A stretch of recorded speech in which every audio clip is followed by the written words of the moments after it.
todos, gracias José Luis. Yo soy Jorge Duerto, trabajo en el clínico, como ha dicho el doctor Pérez Vela, y en esta charla voy a intentar ofreceros una visión global de la ECMO venoarterial en el soporte circulatorio de emergencia. Voy a empezar hablando del shock cardiogénico, que suele ser la primera indicación. El shock cardiogénico ya sabéis que es un estado en el cual una disfunción cardíaca es capaz de producir hipoperfusión tisular a pesar de una volemia adecuada. La etiología de esa disfunción cardíaca puede ser muy variada, con perfiles hemodinámicos muy diferentes, pero que al final confluyen en producir una hipoperfusión tisular y un fracaso orgánico con una elevada mortalidad.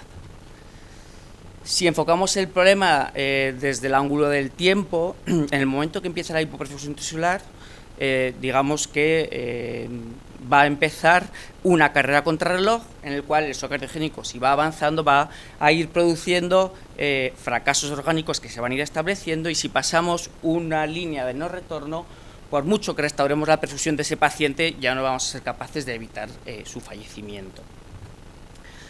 La escala Intermax, que es la escala que utiliza el registro americano de soporte circulatorio, clasifica a estos pacientes en función de la gravedad de esa insuficiencia cardíaca. De forma que el Intermax 1, que es el paciente más grave, es el paciente en shock cardiogénico refractario con una inestabilidad hemodinámica franca, a pesar de escalada en el tratamiento médico, y que requiere de un soporte circulatorio, pues como la ECMO u otros dispositivos, ¿no? Es ese paciente que ellos llaman crash and burn, ese avión que ha perdido todos los motores y va directo al suelo, ¿no? Y es en los que nos vamos a centrar un poco en esta charla. Si hablamos de la evidencia científica que existe para utilizar este tipo de soporte, pues es parecido a la ECMO veno-venosa, ¿no? Las últimas guías del 2016 lo que nos dicen es que podemos considerarlo en el paciente en shock cardiogénico refractario en función de las comorbilidades del paciente, etcétera, etcétera, pero con un nivel de evidencia C, es decir, basado en opiniones de expertos y pequeños estudios, la mayoría retrospectivos. A pesar de lo cual, el soporte circulatorio extracorpóreo se ha convertido en la piedra angular del tratamiento del shock cardiogénico refractario.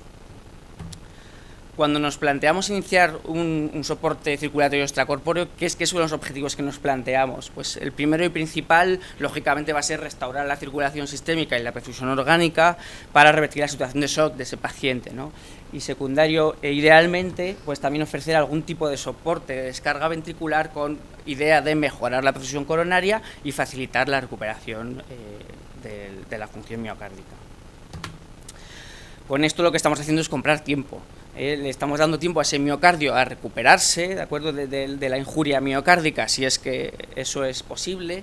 Nos permite valorar un poco con sosiego el alcance de los daños que ha producido ese shock cardiogénico, porque no hay que olvidar que esto es una situación tremendamente dinámica, y en caso de que no haya una recuperación miocárdica, pues valorar si existen otras alternativas, si es un paciente candidato a trasplante cardíaco, a sistema de asistencia de larga duración, etcétera. En los últimos años han aparecido distintos dispositivos de soporte circulatorio. Como decíamos antes, la evidencia para su uso es muy baja, y algunos pequeños estudios que han intentado comparar distintos dispositivos pues no han encontrado ninguna diferencia en la supervivencia de estos pacientes. Y en cuanto a su uso, pues los registros americanos, que son los más completos, tanto la ECMO como otros dispositivos como son el Impellant Tandem Heart, pues han aumentado su uso de forma exponencial, pues sobre todo en la última década, ¿no?, como podéis ver aquí. Ya centrándonos en la ECMO venoarterial. La ECMO venoarterial es un dispositivo de soporte circulatorio extracorpóreo con una membrana de oxigenación intercalada. Vamos a drenar la sangre desde el sistema venoso con una cánula que vamos a colocar normalmente en la vena femoral hasta la cercanía de la aurícula derecha, y tras ser empujada por una bomba centrífuga, la vamos a devolver ya oxigenada en la circulación arterial, normalmente a través de la arteria femoral o la axilar, en sentido contrario a la circulación nativa de este paciente. ¿Qué nos ofrece la ECMO venoarterial? ¿Por qué la consideramos en este tipo de pacientes tan graves? Primero, nos da un soporte biventricular, es decir, la podemos utilizar en pacientes con disfunción biventricular severa. Además del soporte circulatorio, nos da un soporte respiratorio, ya que oxigenamos la sangre y la devolvemos oxigenada a la circulación sistémica, con flujos sanguíneos elevados, que es algo importante en pacientes con una hipoperfusión tan marcada. y además una canulación relativamente rápida, claro, depende con qué lo comparemos, hipercutánea y a pie de cama, que esto es, no diría imprescindible, pero sí muy importante en estos pacientes Intermax 1. ¿En qué pacientes lo vamos a poder utilizar? Bueno, hay tres grandes grupos, ¿no? El primero es el shock cardiogénico, el gran grupo, ¿no? Con la cardiopatía isquémica a la cabeza, pero también pues miocarditis, TEP, shock poscardiotomía, fracaso primario del injerto post-trasplante. También en la tormenta rítmica, puente a un tratamiento, pues ya sea en el laboratorio de arritmias, una impregnación de antiarrítmicos, etcétera. Y tres, en la paracardíaca refractaria, en casos muy seleccionados, en los cuales no me voy a meter, que ya ha sido tratado previamente. Pero también es importante conocer en qué pacientes no debemos de utilizarla, ¿no? Hay condiciones médicas como la disección aórtica o la insuficiencia aórtica significativa, en las cuales está contraindicado iniciar un soporte con ECMO. Luego, pues también hay que tener en cuenta estos pacientes que ya por su patología de base tienen una expectativa de vida muy limitada, pues enfermedad oncológica diseminada, y pacientes en los cuales ya tenemos la certeza de que llegamos tarde, ese paciente en fracaso multiorgánico ya irreversible o una afectación cerebral severa, pues no deberíamos de iniciar un soporte con ECMO, ¿no? Tampoco en el paciente con una parada cardíaca no presenciada. Y por último, pues el paciente en el que sabemos que no hay posibilidad de recuperación miocárdica, pues una miocardiopatía dilatada terminal, y que no es candidato a trasplante o a otro tipo de asistencias de larga duración, tampoco deberíamos ofrecerle este soporte a ninguna parte, ¿no? ¿Y qué resultados podemos esperar en un paciente el que vamos a iniciar un soporte con ECMO? Bueno, pues hay dos grandes grupos de resultados, ¿no? Por un lado, el paciente que tiene una cardiopatía potencialmente reversible, donde bueno, pues los resultados por lo general van a ser buenos, y otros en los cuales la cardiopatía pues no siempre es reversible o tiene menor potencial de mejoría, donde los resultados van a ser mucho más variables. Si nos centramos en el SOP poscardiotomía, pues vemos en series recientes cómo la duración del soporte suele estar en torno a la semana. Tan apenas en el 50% de los pacientes vamos a ser capaces de destetarlos de la ECMO, y con una supervivencia pues menor del 40%. Claro, este tipo de pacientes pues son pacientes más bien añosos, pluripatológicos, que digamos tienen un potencial de recuperación tras la cirugía cardíaca limitado, y los resultados pues no son todo lo buenos que nos gustaría, ¿no? En cambio, en el paciente post-trasplante sí que hay cierto potencial de recuperación, ¿no? En el contexto de la isquemia fría, el aturdimiento miocárdico, pues el miocardio inicialmente puede digamos tener bastante disfunción, y vemos cómo se refleja en la supervivencia de estos pacientes, ¿no? Dependiendo de las series, pero pues, estamos por encima del 50% y algunas incluso en el 80%.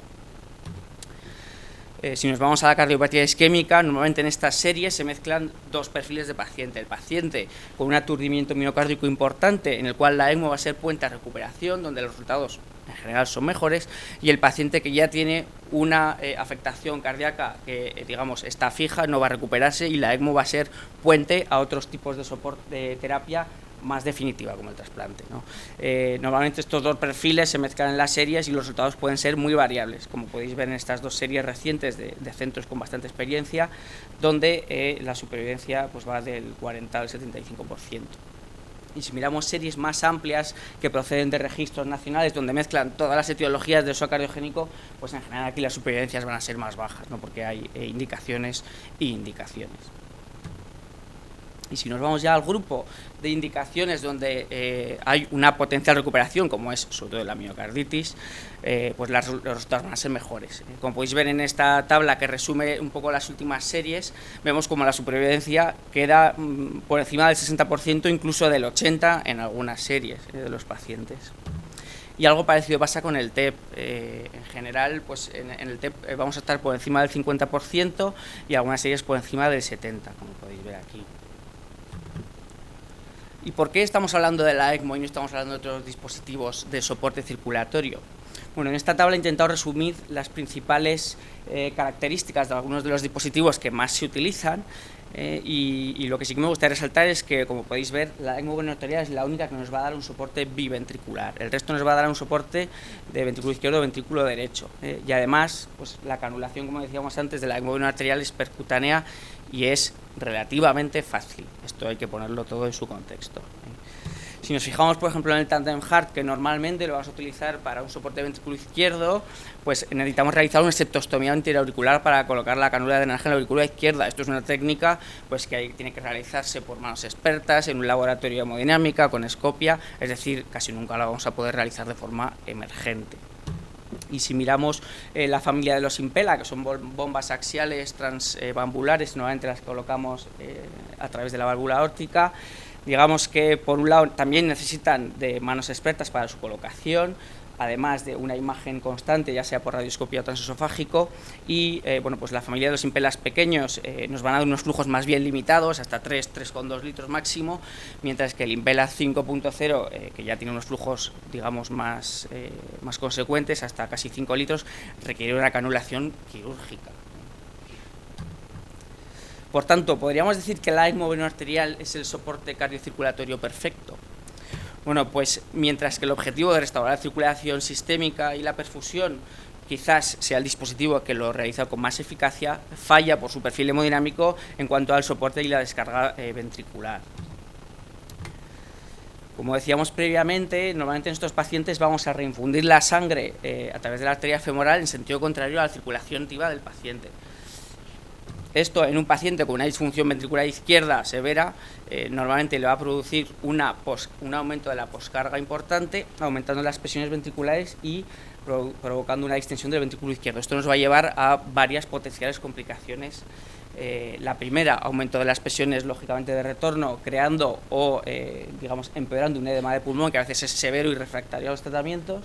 Segundo, un aumento de las presiones ventriculares con el consiguiente aumento del consumo de oxígeno, la disminución de la presión de perfusión miocárdica, lo que nos lleva a producir o perpetuar una isquemia miocárdica con lo que eso conlleva a nivel de recuperación. Y tercero, pues en pacientes con una reserva contráctil muy disminuida, el aumento de la poscarga puede llevarnos incluso al cierre de la válvula aórtica. Eso que genera un éxtasis de sangre intraventricular e incluso trombos intraventriculares, que es una complicación pues bastante grave, ¿no? Este problema se le ha ido dando importancia cada vez más estos últimos años y han ido apareciendo varios estudios pequeños, retrospectivos, pero que sugerían que el utilizar algún sistema de descarga ventricular asociados a la ECMO venoarterial podrían mejorar los resultados. Bueno, estamos hablando de asociar un valor de contrapulsación, digamos bombas axiales, transvalvulares u otras técnicas. Y esto pues parece confirmarse en un metaanálisis publicado este año. Ya son casi 4.000 pacientes, en los cuales en un 40% más o menos se utiliza algún tipo de descarga de ventrículo izquierdo, principalmente valorando contrapulsación, podéis ver, y bueno, pues parece confirmarse, ¿no?, que el utilizar algún tipo de descarga de ventricular asociado a la ECMO parece pues que mejora los resultados, con las limitaciones que tiene un estudio de estas características. El segundo problema que nos podemos encontrar en la ECMO es el llamado síndrome de Arlequín. Se basa en que pues, cuando el miocardio empieza a recuperarse y ese ventrículo es capaz de empezar a contrarrestar la poscarga de la ECMO, empieza a generar un volumen sistólico efectivo, perfundiendo las primeras ramas que se encuentran de la aorta, que son pues, los troncos supraaórticos. El problema radica que cuando esa sangre que empieza a eyectar está totalmente desoxigenada, ya que viene de unos pulmones totalmente dematizados, vamos a provocar una isquemia en esos territorios perfundidos por el volumen sistólico nativo. Y si no somos capaces de detectar este problema a tiempo, nos podemos encontrar con complicaciones dramáticas como isquemias cerebrales difusas. Para esto lo que hacemos normalmente es canalizar la arteria radial derecha y monitorizar la presión a ese nivel. Y cuando empezamos a recuperar cierta pulsatividad en la arteria radial derecha es cuando tenemos que estar especialmente ojo a visor a que no aparezca este tipo de complicación. Y tercero, pero no menos importante, son las complicaciones vasculares, sobre todo arteriales derivadas de la canulación. Normalmente colocamos una cánula en la arteria femoral que ocupa gran parte de la luz de esta arteria y por tanto el flujo sanguíneo distal a ella pues, disminuye de forma drástica y nos encontramos con problemas de isquemia importantes a nivel del miembro afectado. Esto lo solventamos al menos parcialmente colocando un catéter de reperfusión distal a la cánula, de forma bueno, pues que lo que hacemos es irrigar sangre hacia ese miembro. Aún así, entre el 10 y el 20% de las ECMOs van a tener algún problema de isquemia en el miembro afectado por la canulación. Y bueno, para terminar, me gustaría concluir que la ECMO venoarterial es la forma más completa de soporte circulatorio de acceso periférico, que el soporte biventricular, respiratorio y la colocación a pie de cama la convierten en la modalidad de elección en el soporte circulatorio de emergencia, al menos hasta hoy. y que para mejorar los resultados pues debemos de elegir el dispositivo adecuado en el momento y al paciente adecuado, y para eso hay que trabajar en equipos multidisciplinares. Muchas gracias.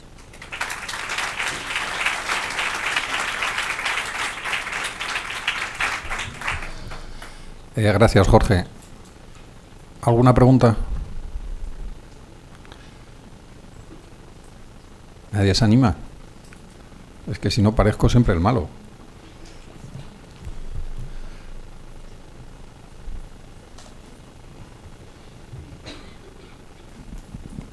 Hola, la pregunta es para la mesa en general. ¿Cuándo decides retirar el ECMO y qué repercusiones tiene a nivel hemodinámico en el paciente cuando lo retiras?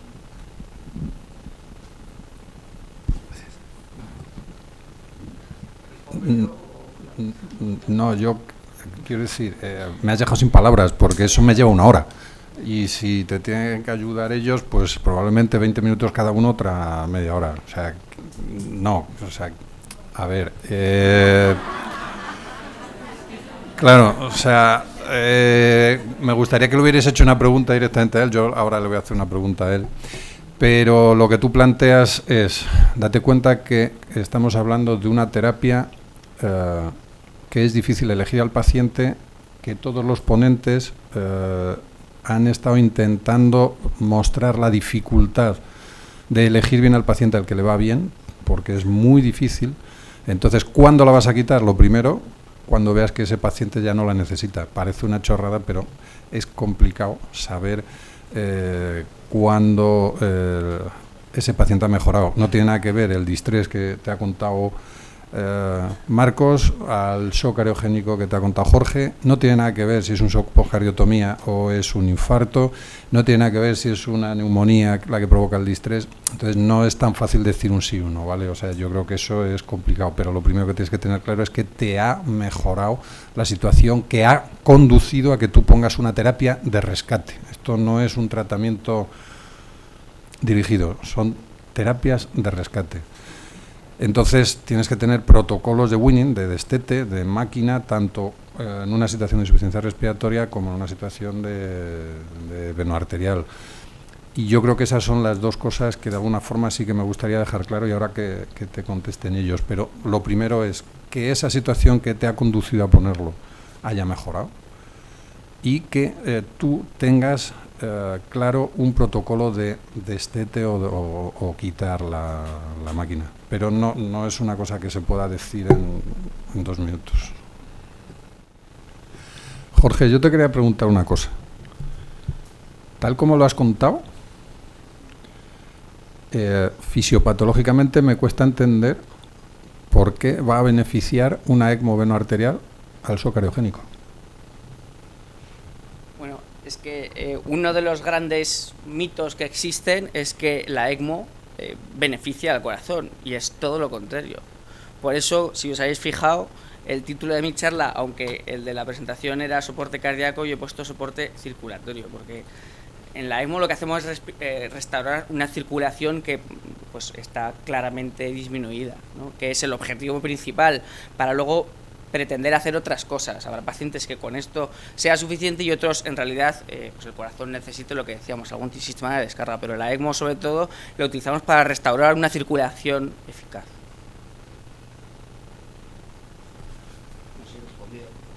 Pero me has dicho que me aumenta la poscarga, me has dicho que me puede producir edema de pulmón, me has dado unos resultados complejos y además me puedo hacer un arlequín. Si yo soy un gerente, digo, ¿por qué voy a poner yo esto? Pues, efectivamente, desde luego no es la máquina perfecta, ni mucho menos, pero actualmente es lo mejor que tenemos para el paciente tan grave del que estamos hablando aquí. A pesar de lo cual, pues tiene muchas complicaciones, ¿no? Bueno, yo creo que la experiencia avala lo que estás diciendo, ¿no? O sea, hay miles de enfermos, de los cuales un porcentaje de enfermos van bien, se recuperan y tienen una supervivencia adecuada. Lo que pasa es que efectivamente no es una máquina que haya que entender igual para todos, probablemente hay que ir adaptando, probablemente a unos hay que ponerles la máquina sola, otras con el balón, otros a lo mejor no se puede hacer una canulación periférica, es un poco lo que de alguna forma quería transmitir, ¿vale? O sea, que parece que hablamos de lo mismo, pero al final esto es una terapia de rescate compleja. Sí, sí. Julián. Qué tramposo eres. Sí, efectivamente, si tú lo has dicho, compras tiempo, mantienes órganos, esperas que el corazón se recupere, o buscas una terapia dirigida a solventarlo. Reperfutir una coronaria, por ejemplo. O sea, no es un soporte circulatorio completo, biventricular y respiratorio. Tú lo dijiste, compras tiempo. Claro, evidentemente, fisiopatológicamente, conceptualmente, no mejora la función cardíaca. Pero sí compras tiempo para que ese corazón o bien recupere de forma espontánea o te dé tiempo para hacer un tratamiento dirigido etiológico, ¿no? Iba con trampa la pregunta, claro.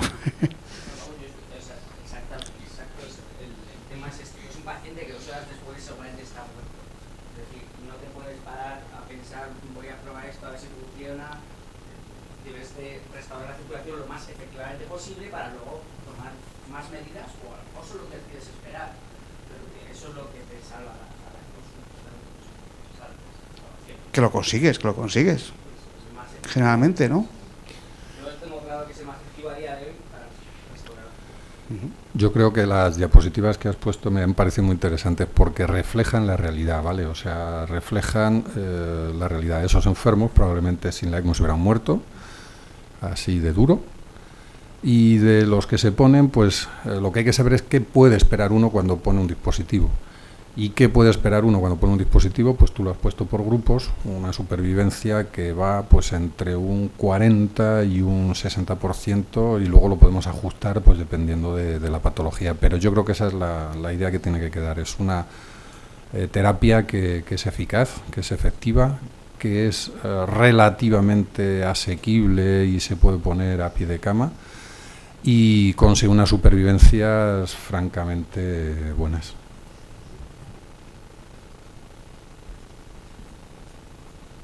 Julián. Me vais a perdonar. Yo soy enfermera y me falta una enfermera en esta mesa. ¿Y por qué me falta una enfermera? Porque me gustaría que alguien de aquí, a lo mejor, no sé si vosotros o alguien que trabaje en las UCIs del clínico, del 12 y demás, me responda qué carga de trabajo supone esto, qué formación se le da al personal de enfermería al respecto, bajan las perfusionistas,